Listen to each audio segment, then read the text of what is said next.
साल 1947 जब भारत आज़ाद हुआ और अंग्रेज भारत छोड़ के जा रहे थे, उस समय भारत में लगभग 562 रियासतें मौजूद थी।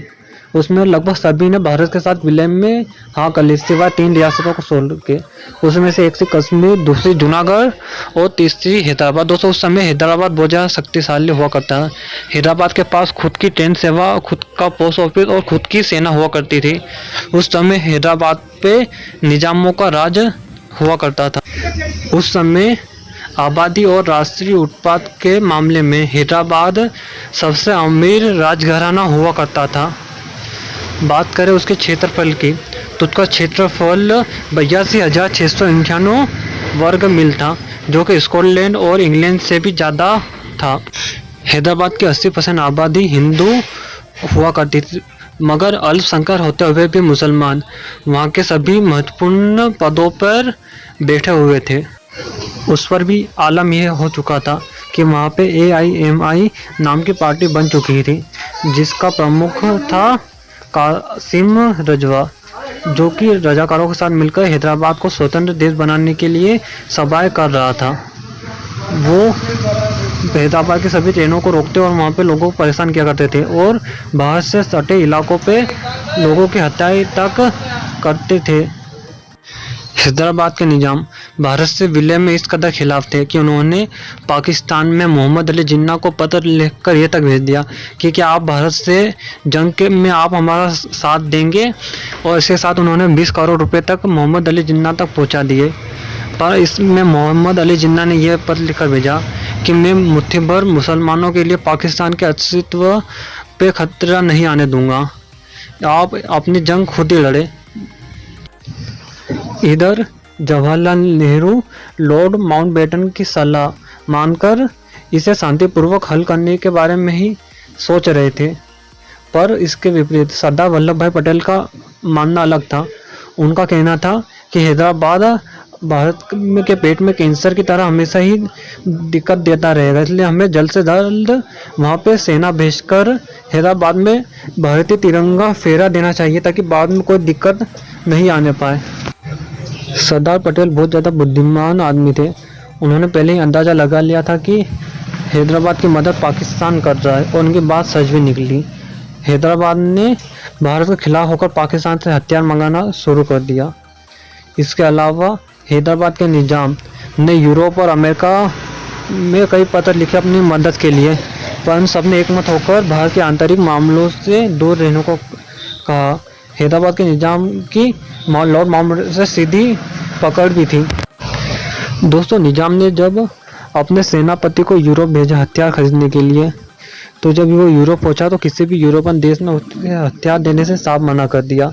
ऐसा इसलिए क्योंकि उस समय कोई भी यूरोपियन देश उससे देश मानता ही नहीं था। हाँ दोस्तों, हैदराबाद उस समय कोई भी देश नहीं मानता था, जिस कारण किसी ने भी उसे हथियार नहीं दिए, जिस कारण उसे कोई खाली हाथ ही रह गया। पर जब एक होटल में जब वो ठहरा था तो उसकी मुलाकात लॉर्ड माउंटबेटन से हो गई। जिस समय लॉर्ड माउंटबेटन ने उससे पूछा तुम यहाँ क्या कर रहे हो, तो उसने बहाना बनाया कि मैं अपने आँख का इलाज करवाने यहाँ पे आया हूँ। पर लॉर्ड माउंटबेटन समझ चुके थे, पर वो चुपचाप वहाँ से निकल कर कुछ नहीं बोला। उसके कुछ समय बाद ही निजाम के एक लंदन के एजेंट ने एक ऑस्ट्रेलियाई कंपनी को हैदराबाद को हथियार देने के लिए मंजूर कर लिया। जैसे ये बात भारत को पता चली तो भारत ने हैदराबाद के सारी अंतर्राष्ट्रीय उड़ानों को रद्द कर दिया गया, जिसके बाद लॉर्ड माउंटबेटन ने हैदराबाद के निजाम को आखिरी पत्र भेजा, जिसमें लिखा सब जैसा है वैसा ही रहेगा, निजाम में ही हेड ऑफ स्टेट रहेंगे, पर धीरे धीरे जनता का शासन लागू कर दिया जाएगा। हैदराबाद के सैनिक रक्षा और विदेशी मामले भारत सरकार देखेगी, जिसके लिए भारत सरकार तो तैयार हो गई, पर निजाम तैयार नहीं है, उसे पूर्ण स्वराज चाहिए था। और इसी वक्त सरदार पटेल ने एक बार और कहा कि हमें पत्रों में समय नहीं गंवाना चाहिए, सेनाई कार्रवाई करनी चाहिए। उस समय AIMI के प्रमुख कासिम रजवी, जिन्होंने एक भारी भीड़ के साथ हैदराबाद के ट्रेन पे हमला कर दिया, जिसमें मुख्यतः हिंदुओं को टारगेट बनाया गया, जिससे कि कई हिंदुओं को मौत के घाट उतार दिया। जिसके बाद पूरे भारत में हैदराबाद और भारत सरकार की आलोचना होती रही। जिसके बाद जैसे ये सरदार पटेल को पता चला, उनकी सहन शक्ति टूट गई और उन्होंने उसी वक्त सेना प्रमुख को को आदेश दे दिया सेना कार्रवाई के लिए। उस समय भारतीय सेना के प्रमुख एस.के. सिन्हा थे, जो कि उस समय कश्मीर का मुद्दा संभाल रहे थे। जैसे उन्हें सरदार पटेल का पत्र मिला, वो बिना कुछ सोचे ट्रेन पकड़कर दिल्ली आ गए। दिल्ली आते ही उनकी सरदार पटेल से मुलाकात हुई उनके घर पे। सरदार पटेल ने एस.के.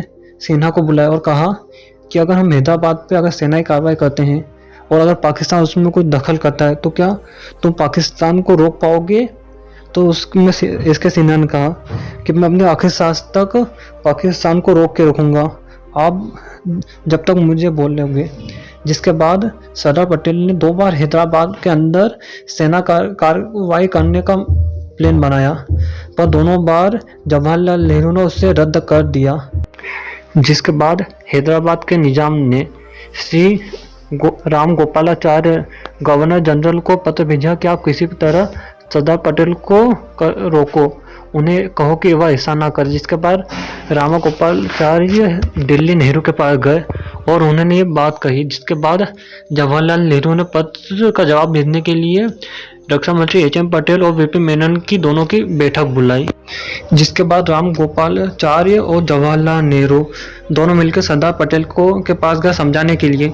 तो सरदार पटेल ने घोषणा करवा दी कि भारतीय सेना ना हैदराबाद के अंदर घुस चुकी है और भारतीय सेना को कोई भी परेशान ना करे, इसे रोकने की कोशिश बिल्कुल ना करे।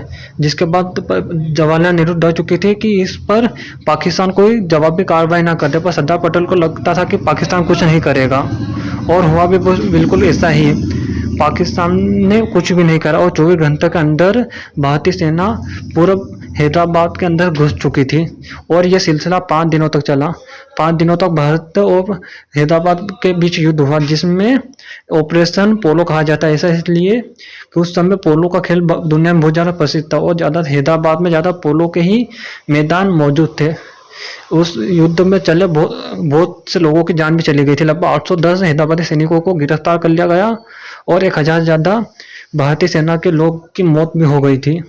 जिसके बाद हैदराबाद के जो निजाम थे उन्होंने आत्मसमर्पण कर दिया और इसके बाद हैदराबाद में भारतीय तिरंगा लहराया। जिसके बाद से ही हैदराबाद भारत का हिस्सा बन चुका था और आज भी भारत का हिस्सा ही बना हुआ है। ये सरदार पटेल की बुद्धिमान नहीं थी जिससे कि हैदराबाद भारत के हाथ चला आ गया, नहीं तो जवाहरलाल नेहरू के कारण हैदराबाद भी भारत के हाथ से चला जाता।